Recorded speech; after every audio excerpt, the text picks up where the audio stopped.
लेकिन पहले नागपुर हिंसा पर बयानबाजी से आपको खबरदार कर दें।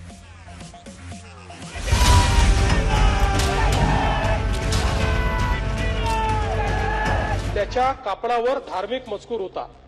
याच लोकांनी आग लावून टाकू असे हिंसक बोलणे प्रारंभ केल्याने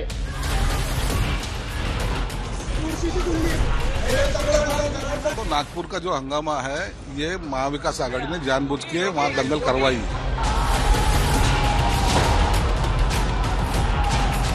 को बख्शा नहीं जाएगा।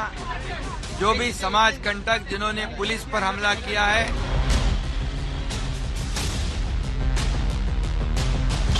ये एक नया पैटर्न है हिंदुओं को डराने का, हिंदुओं को ऊपर अपने लोगों से हमला करवाने का, फिर हिंदुओं को भड़काने का और दंगा में उसको लाना।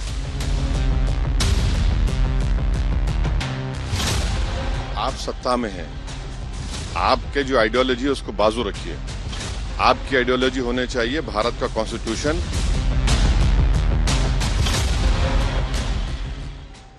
मेरा अंदाज यही है कि भाजपा को महाराष्ट्र का मणिपुर करना है।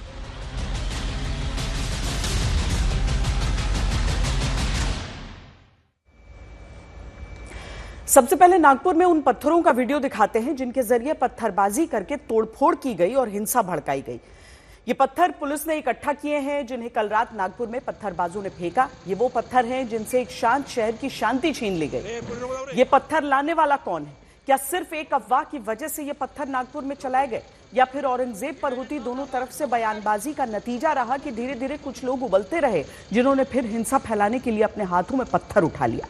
इसी हिंसा से जुड़ी बड़ी खबर से अब आपको खबरदार करते हैं। महाराष्ट्र विधानसभा में मुख्यमंत्री देवेंद्र फडणवीस ने बड़ी बात कही है। कहा है कि हिंसा में 33 पुलिसकर्मी भी घायल हुए हैं, जिनमें से 3 डीसीपी स्तर के अधिकारी शामिल हैं।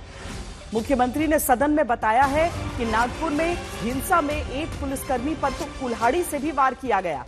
दूसरी बड़ी बात मुख्यमंत्री ने कही है कि छावा फिल्म की वजह से संभाजी महाराज के साथ औरंगजेब की क्रूरता का सच्चा इतिहास जनता जान पाई और लोगों का औरंगजेब के खिलाफ गुस्सा बाहर निकल रहा है। मुख्यमंत्री का यह भी कहना है कि नागपुर में हिंसा की वजह एक अफवाह रही। परिषद व बजरंग दलाच्या कार्यकर्त्यांनी औरंगजेबाची कबर हटाव असे नारे देत आंदोलन केले। हे आंदोलन करताना त्यांनी गवताच्या पेंड्या असलेली प्रतिकात्मक कबर त्या ठिकाणी जाळली। एका डीसीपीवर तर थेट कुऱ्हाडीने वार हा त्या ठिकाणी करण्यात आलेला आहे। त्यामुळे निश्चितपणे याच्यामध्ये काही ना काही एक प्रकारे काही लोकांचा सुनियोजित पॅटर्न हा देखील त्या ठिकाणी दिसतो आहे। अशा लोकांना त्या ठिकाणी त्यांच्यावर कारवाई ही केलीच जाईल।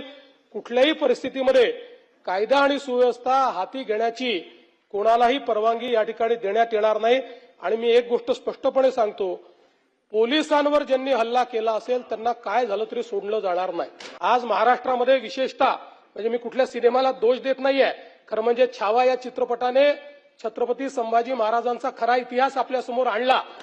पण त्यानंतर राज्यामध्ये लोकांच्या भावना देखील खूप मोठ्या प्रमाणात त्या ठिकाणी एक प्रकारे प्रज्वलित झालेल्या आहेत।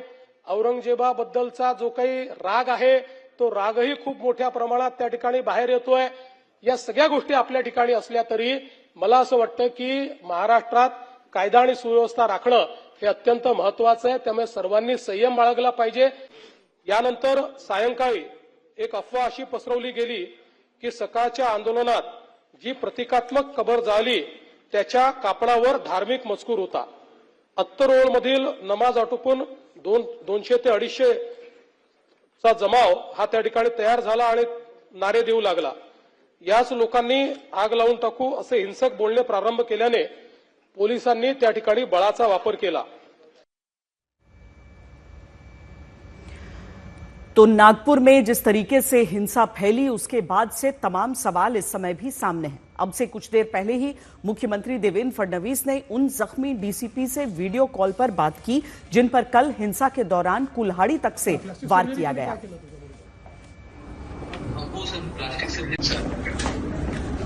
सर कुऱ्हाडीचा गाव आहे सर, टिपा आहे। अच्छा, हातावर लागला। यस सर, हातावर आहे सर। अच्छा, मग प्लास्टिक सर्जरी केली, काय केलं त्याच्यामध्ये? हो सर प्लास्टिक सर्जरी के लिए पण लगी केली सर, काही नर्व्स वगैरे डॅमेज झाले नाही. चलो व्हेरी गुड. ठीक आहे, तुम्ही चांगलं तिथे समोर गेलात आणि सगळ्याचा सामना केला, त्याबद्दल तुमचं अभिनंदन आहे आणि आम्ही सगळे तुमच्या पाठीशी आहोत आणि लवकर लवकर तुम्ही ठीक व्हावं अशी आमची प्रार्थना आहे आणि अशाच प्रकारे नेहमी तुम्ही चांगलं काम कराल अशी बिलकुल ईश्वरचरणी प्रार्थना आहे. Thank you sir. Okay, all the best, all the best. Nagpur में जो हिंसा हुई है उसमें एक जेसीबी, 3 कारें, 2 दर्जन बाइक फूंक डाले गए. तोड़फोड़ तो दर्जनों वाहनों में हुई है. कुछ 1 टन ईंट पत्थर से पथराव हुआ है. सीसीटीवी तोड़े गए हैं. घरों तक में आग लगाने की कोशिश की गई है. जिन पीड़ितों ने दंगे की आग झेली उनकी जुबानी सुनिए कल रात की कहानी.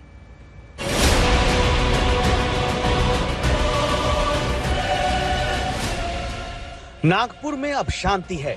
सड़कें सूनी हैं, दुकानों के शटर बंद हैं और लोग सहमे हुए. रात के उपद्रव की राख सड़कों पर फैली है. जली हुई कारें, तोड़फोड़ में बिखरा मलबा फैला दिखता है. जिन लोगों ने उपद्रवियों की आग अपनी आंखों के सामने झेली वो डबडबाई आंखों से सवाल पूछते हैं, उनका कसूर क्या था? भाईचारे से रह रहे हैं यहाँ पे इतने सालों से और ये दुकान फोड़ने की इनको क्या जरूरत थी? काहे के लिए इतने लोगों की गाड़ी चलाना? और एक भी दुकान लाइन से यहाँ पे बुरहानपुर है, इतनी दुकान है, एक भी दुकान का कांच नहीं फूटा है. उपद्रवियों ने दुकानों, कारों, बाइक में आगजनी तो की ही, इस हिंसा की आग में एक घर को भी जला देना चाहा. यहाँ पर एक जो घर है ये रेजिडेंशियल इलाके में, महल के इस रेजिडेंशियल महल एरिया के इस रेजिडेंशियल इलाके में जहाँ की लगातार गाड़ियों को आगजनी कर दी गई थी और लगातार उन पे पथराव किया गया था. इसी तरह से इस पर्टिकुलर गाड़ी में आग लगा दी गई थी और इसकी लपटें इतनी ऊंची उठी कि इसी घर के पूरे छत तक गई और ये लपटें अंदर की तरफ भी आ रही थी. उस वजह से ये खिड़की को बिल्कुल सही समय पर बंद कर दिया गया, लेकिन उसके बावजूद आप देखेंगे इसकी पूरी जो पहली परत है वो यहाँ पर पूरी जल के खाक हो गई. ऐसे 1-2 नहीं दर्जनों परिवार इस महल इलाके में थे जिन्होंने रात की हिंसा अपनी आंखों से देखी और नुकसान झेला है. कल रात को 10:30 बजे पहले तो पीछे से चिल्लाते हुए 4-5 लोग आए. हम लोग बाहर आके देखने करे तो उठते हुए कुछ 50-100 से ज्यादा लोग एकदम आ गए. किसी के हाथ पे तलवार, किसी के हाथ पे चाकू, किसी के हाथ पे अंगार का वो बोतल जली हुई थी. आए घर शार्प वेपन है वो इस वक्त आप देख सकते हैं कि जो हाथ में शार्प वेपन लेकर के आए थे दंगाई वो भी दिख रहे हैं. अंदर तक, इधर तक के घर के अंदर तक के वहाँ पे जाके गाड़ी को पेट्रोल डाल गाड़ी को जला दिए उधर से पूरा. हमले के चश्मदीदों और पीड़ितों की सबसे बड़ी शिकायत और आरोप पुलिस से हैं, जिन्होंने संकट में घिरे लोगों की मदद की, गुहार अनसुनी की. उन लोग को सिर्फ सबूत मिटाना था कि गाड़ियां हम पुलिस स्टेशन ले जाते, ये करते वो करते. हम बोले जब पूरा हम 1 घंटे से फोन लगा रहे थे, तुम आए नहीं. अब सब निपट गया और अब आ रहे हैं और वो भी गाड़ियां उठाने आ रहे हैं. कई हिंसा पीड़ितों ने ये शिकायत भी की कि जब उपद्रवी दरवाजे तोड़कर घरों में घुसने की कोशिश कर रहे थे तब वहाँ पुलिस मदद के लिए मौजूद नहीं थी. यहाँ तक कि हिंसा करने वालों ने क्लिनिक पर भी हमला किया. यहाँ पे हमने एक वीडियो देखा है बाइक जलते हुए, उसके बाद यहाँ पर अंदर घुसने की कोशिश की है. बिल्कुल ये दरवाजा तोड़ा है. यहाँ पे चाय का टेबल था, चाय का टेबल तोड़ के फेंक दिए. जो आप कह सकते हैं जो दंगाई आए थे ये क्लिनिक को पूरा एक तरह से उन्होंने खराब कर दिया है या तोड़ने की कोशिश की है. और ये आप सोच सकते हैं कि मतलब हिंसा जो भीड़ करती है शायद उसी की कोई एक मंशा होती है या क्या पता नहीं, कि जो इलाज जहाँ पर होता है वो पूरा क्लिनिक भी तोड़ दिया गया है. नागपुर में ये सब उपद्रव चल रहा था और लोग पुलिस से मदद की गुहार लगा रहे थे, लेकिन पुलिस प्रशासन मौके पर मौजूद नहीं था. इलाके के विधायक प्रवीण दटके तो सीधे पुलिस प्रशासन पर सवाल उठाते हैं.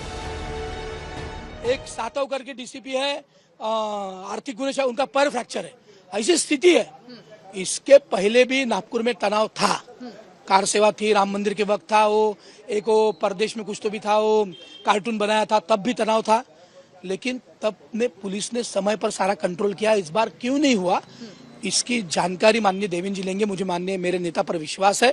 मेरे दोनों नेता मान रहे हैं कि एडमिनिस्ट्रेशन से चूक हुई है. मुझे तो नागरिकों से बात कर मेरी प्रथम जो मैंने सोचा उसमें गलती तो दिख रही है. विधायक प्रवीण तटकिया का कहना है कि नागपुर में बाहर से लोगों को बुलाकर दंगा कराया गया और उन्हें रोकने पकड़ने में पुलिस प्रशासन नाकाम रहा। संवाददाता सुमी केवल पटेल और योगेश पांडे के साथ मुस्तफा शेख, नागपुर आज तक।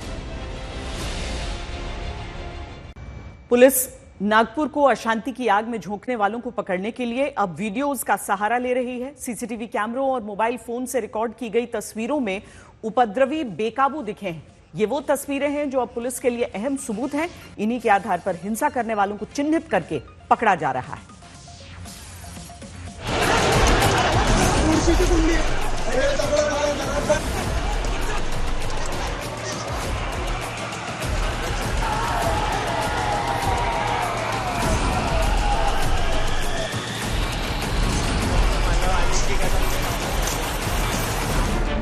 सीसीटीवी में पत्थरबाज, सीसीटीवी में उपद्रवी, सीसीटीवी में सबसे बड़ी साजिश। बीती रात नागपुर में जो कुछ हुआ उसका एक एक सच आप आज तक पर देखिए। देखिए उन तस्वीरों को जिन्हें झुठलाया नहीं जा सकता। आपको सीसीटीवी तस्वीरें दिखाएंगे, उससे पहले मोबाइल से रिकॉर्ड किया गया एक वीडियो देखिए। ये नागपुर की हिंसा की साजिश का एक अहम सबूत है।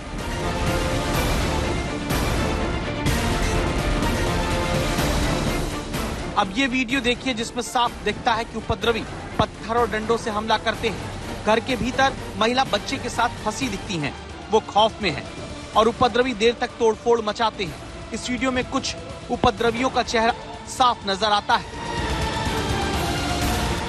अब आपको दिखाते हैं सीसीटीवी तस्वीरें। ये पहली तस्वीर है, तारीख 17 मार्च, समय रात 7:56। हिंसा की ये पहली तस्वीर महल इलाके की। कुछ पुलिस वाले जान बचाकर एक घर में छिपने की कोशिश करते हैं। चंद सेकंड बाद एक शख्स स्कूटी से पहुंचता है। वो अपनी स्कूटी खड़ा कर घर में चला जाता है। तभी चेहरा छिपाकर हिंसा कर रही भीड़ वहां आ जाती है। वो लोगों पर पत्थर चलाना शुरू कर देते हैं। उपद्रवी स्कूटी को जमीन पर गिरा देते हैं। तारीख 17 मार्च, समय रात 8:05। इन तस्वीरों को देखिए। गली में घर के सामने पहले कुछ उपद्रवी जुटते हैं। उनके हाथों में पत्थर होता है और वो फिर सड़क के उस पार मौजूद लोगों पर पत्थरबाजी करते दिखते हैं।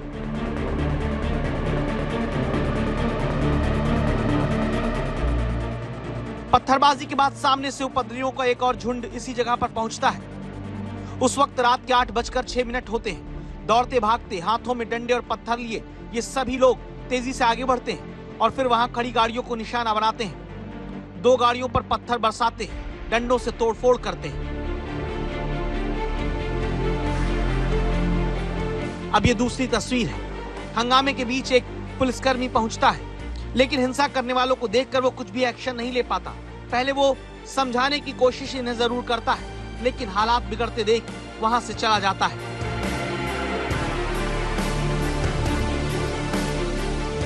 इस दौरान दोनों तरफ से जमकर पत्थर चलते हैं। फिर दूसरी ओर मौजूद उपद्रवी बेकाबू हो जाते हैं। गाड़ियों में तोड़फोड़ और सड़क पर बेखौफ गुंडागर्दी चलती रहती है। कोई किसी के घर के बाहर लगे वाटर कूलर को तोड़ता है, कोई स्कूटी पर अपना गुस्सा निकालता है।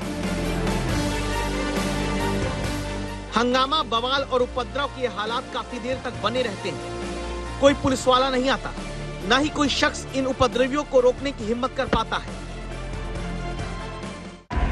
नागपुर में ये हिंसा 2 घंटे तक ऐसे ही चलती रही। अब इस तस्वीर को देखिए।